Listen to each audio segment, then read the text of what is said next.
Hello mes lovers, comment est-ce que vous allez? Bien, j'espère. Aujourd'hui, nous allons parler de la place de l'ego dans une relation amoureuse. Oui, l'ego, ce petit mot de 3 lettres, mais qui fait beaucoup de ravages dans les couples. Je suis Laurel Lovers, votre love coach, et je suis là pour vous servir, la réparatrice de cœurs brisés. Alors, on se dit à très bientôt.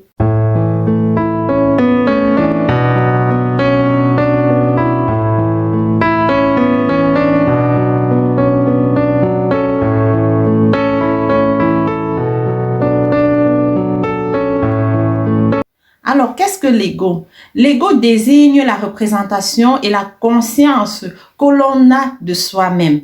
En fait, c'est votre vous, c'est-à-dire c'est le moi, disons ça comme ça, c'est le moi. Et cette part de vous est liée parfois à votre personnalité, ce qui est fortement attaché à vos valeurs, vos principes et repères que vous vous êtes fixés.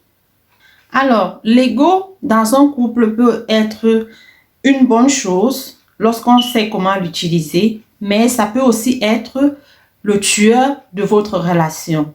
Cela vous permet de fixer des bases, des standards de ce que vous voulez et ne voulez pas. Et il est très important de fixer ces bases-là en début d'une relation. Parce que sinon, après, lorsque le problème se pose, qu'est-ce qui se passe en fait? Votre ego va vous signaler que mais est-ce que c'est à moi qu'on fait ça? Est-ce que c'est à moi qu'on peut faire ça? Et du coup, vous allez tout gâter. Parce que l'ego, c'est pile ou face. Si vous n'arrivez pas à mieux gérer cela, c'est la catastrophe. Et nous avons tous chacun des valeurs, nous avons tous chacun ses limites et nous avons tous chacun son ego. Ce n'est pas forcément quelque chose de négatif lorsqu'on sait comment l'utiliser. Et l'ego peut se manifester de différentes manières. Lorsqu'il y a déjà des problèmes dans le couple, l'ego peut nous amener à jouer la carte, par exemple, de la victimisation. L'ego peut aussi nous amener parfois à toujours être à la recherche de la reconnaissance tout en écrasant les autres. Vous voyez le genre, cette personne qui veut toujours être au-dessus de tout le monde. En fait, c'est son ego qui est en train de parler. C'est son ego qui est en train de la mener à se comporter de cette façon-là. Et l'ego peut aussi vous amener à toujours mettre la pression sur les autres. Parce que vous voulez toujours que les choses se passent comme vous voulez et quand vous voulez. C'est difficile à l'ego d'accepter le changement. Vous comprenez un peu? Dans une relation, votre ego a toujours tendance à vous faire ne pas bien recevoir les besoins de celui que vous avez en face de vous. Vous trouvez peut-être que la personne veut plutôt vous changer, mais vous ne voulez même pas vous adapter aux besoins de la personne. Et en ce moment, c'est votre ego qui vous dit, attention, hein, cette femme ou cet homme, elle veut te commander, elle est qui? Vous voyez, en fait, c'est cet ego-là qui vous empêche de mieux recevoir les doléances ou les besoins de votre conjoint. Nous allons continuer en vous expliquant comment est-ce que on peut mettre son ego de côté pour mieux vivre sa relation amoureuse.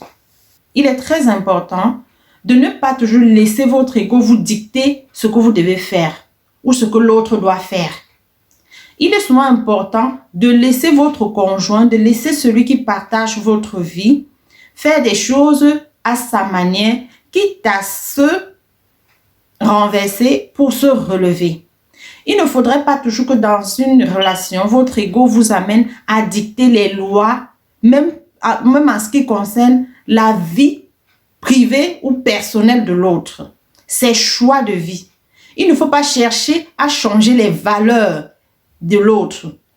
Il est important d'apprendre à comprendre quels sont les besoins de l'autre. Ne pas toujours être là à vouloir imposer nos besoins, notre façon de voir la vie à notre conjoint.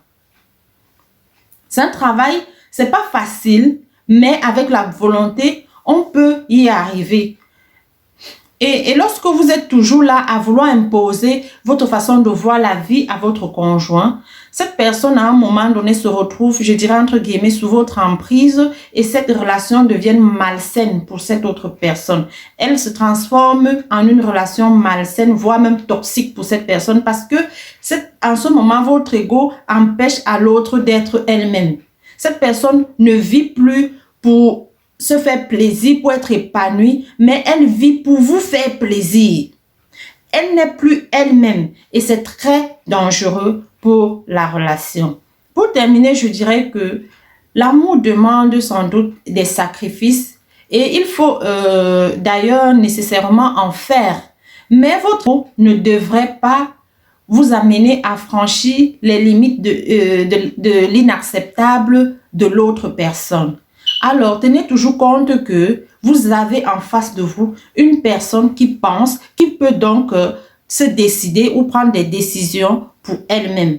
Même si vous êtes en couple, vous êtes deux personnes différentes. Vous avez reçu deux éducations différentes. Alors, il est important de toujours prendre le temps pour écouter l'autre. Alors, c'était tout pour cette vidéo. Je vous dis à très bientôt pour une prochaine vidéo. Prenez soin de vous, mes lovers, et Lorraine Love Coach vous dit à très bientôt.